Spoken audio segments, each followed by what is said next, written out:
Hai să vedem, mai există mesaje? Da, a venit o întrebare. Cum e mai corect de educat un băiat în spiritul de a răspunde cu forță sau nu atunci când este jignit? Băiatul având vârsta de 9 ani.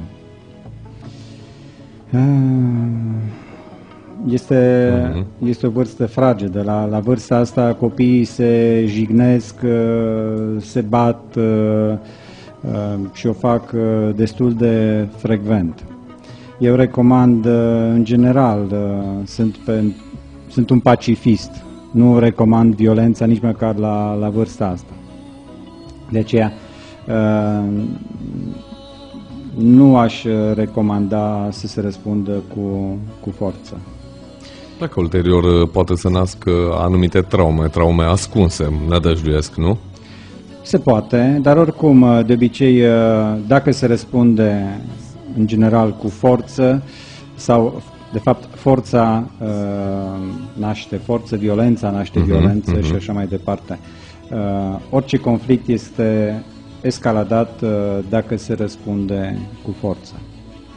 Și mai devreme sau mai târziu, probabil că părinții celor doi vor ajunge la niște certuri și la niște supărări pe care copiii, de fapt, nu le păstrează. Ei se ceartă, ei se împacă, ei se jignesc unul pe altul, după care se joacă mai departe. Atunci, ceea ce grecii făceau odinioară în antichitate, și anume totul mergea pe forță, pe puterea deciziei, totul era absolut violență curată. Cum este justificată? Era în antichitate. Păi da, au ieșit conducători, au ieșit nume mari. Sofocle, Aristotel. Bun. Inclusiv Aristotel a mărturisit chiar acum a apărut o carte la editura Nemira. Da, dar vorbim despre alte vremuri. Dacă ne gândim și acum, eu știu, părinți în jur de 40 de ani spun copiilor, pe vremea mea era altfel și copilul îi spune, pe vremea ta. Și să mai vorbim de antichitate. În antichitatea mea.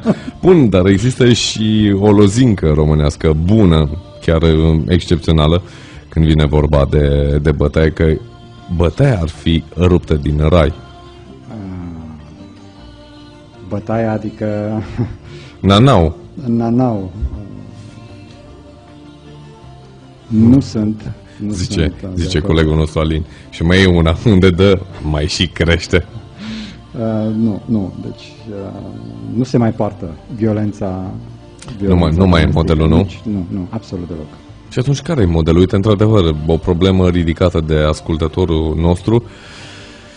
La 9 ani există totuși din partea lor o violență exacerbată. Hai, de data aceasta nu mai dau vina exclusiv pe media, dau vina pe Cartoon Network, fără să mă ascund, pentru că sunt desene oribile, sunt desene și de un spectru Network. Violent. Toate jocurile pe calculator sunt pline de violență. Filmele sunt pline de violență și așa mai departe. Bun, și atunci noi ca părinți, că mă pun în aceeași oală, cum ar trebui să procedăm? Ce ar trebui să mai facem? Să-i spunem lui Vasilică, să știi că pe Cartoon Network nu vezi lucruri frumoase. E bine să nu te mai uiți, mai schimbă și tu, pune pe un Discovery, pune pe un alt program. Cele mai bune metode de educație ar fi, eu știu, luatul copilului din fața calculatorului, din fața televizorului, trimis la sport, să-i se ocupe timpul cu orice altceva, dus la diferite activități.